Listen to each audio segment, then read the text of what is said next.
Hi viewers, அனைவருக்கும் வணக்கம். இந்த வீடியோவில் ஒரு சில ஐபிஎல் மற்றும் கிரிக்கெட் நியூஸ் பற்றி தான் பார்க்க போகிறோம். அதுக்கு முன்னாடி நீங்கள் நம்ம சேனலை சப்ஸ்கிரைப் பண்ணிவிட்டு பக்கத்தில் இருக்கிற பெல் ஐக்கானை அழுத்துங்க. அப்போனா தான் உங்களுக்கு நோட்டிஃபிகேஷன் வரும்.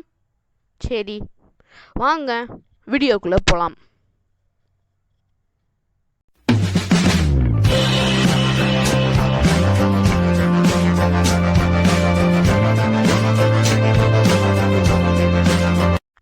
முதல்ல ஐபிஎல் அவங்களுடைய அஃபிஷியல் ஸ்பான்சரை சொல்லியிருக்காங்க. கிரெட்ங்கிறவங்க தான் ஐபிஎல்லோட இன்னொரு ஸ்பான்சர். முதல்ல நியூசிலாந்து கிரிக்கெட் போர்டில் இருந்து ஆரம்பிப்போம்.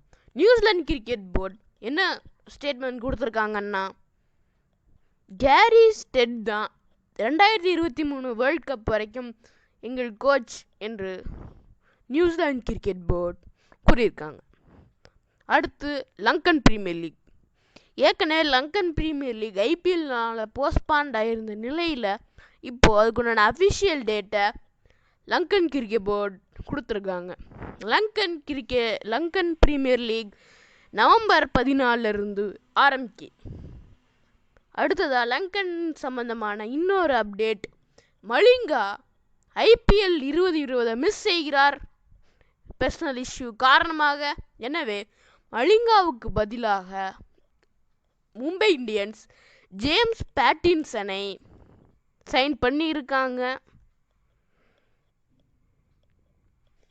கடைசியா சுரேஷ் ரெய்னா பற்றிய விவகாரம். சுரேஷ் ரெய்னா அவர் கொடுத்துருக்கிற பேட்டியில், எனக்கும் தோனிக்கும் எந்த பிரச்சனையும் இல்லை, நாங்கள் அண்ணன் தம்பி போல அப்படின்னு இருக்காரு. தோனி எனக்கு அண்ணன் மாதிரின்னு சொல்லியிருக்காரு. மேலும் என் ஸ்ரீனிவாசன் திட்டினதை ஒரு அப்பா திட்டினதை நான் எடுத்துக்கிறேன்னு சொல்லியிருக்காரு. இந்த கொரோனா இஷ்யூஸ்னால தான் நான் இந்தியா திரும்பியிருக்கேன். எனக்கு வயசான பேரண்ட்ஸ் மற்றும் 2 கிட்ஸ் இருக்காங்க. அதனால தான் நான் துபாயிலிருந்து இந்தியா வந்திருக்கேன். நிலைமை சரியா மீண்டும் நான் துபாய் செல்ல வாய்ப்பு இருக்கணும் சுரேஷ் ரெய்னா சொல்லியிருக்காரு. அடுத்ததா கம்பீர் ஒரு ஸ்டேட்மெண்ட் வச்சுருக்காரு. கௌதம் கம்பீர் அவர் என்ன கூறியிருக்காருன்னா, தோனி இந்த சீசனில் நம்பர் 3 விளையாடலான்னு கூறியிருக்காரு.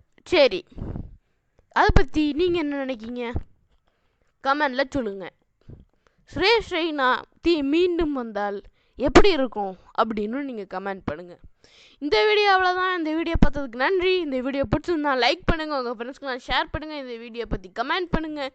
தொடர்ந்து இதே மாதிரி நிறைய வீடியோ பார்க்கணுன்னா தமிழ் வளம் சேனலுக்கு சப்ஸ்கிரைப் பண்ணுங்கள். பக்கத்தில் இருக்கிற பெல் ஐக்கான் அழுத்துங்க. அப்போ தான் உங்களுக்கு நோட்டிஃபிகேஷன் வரும். நன்றி, வணக்கம். தமிழ் வெல்லும் நம் வழி, தமிழ் வழி, வள்ளுவர் வழியில் கற்போம்.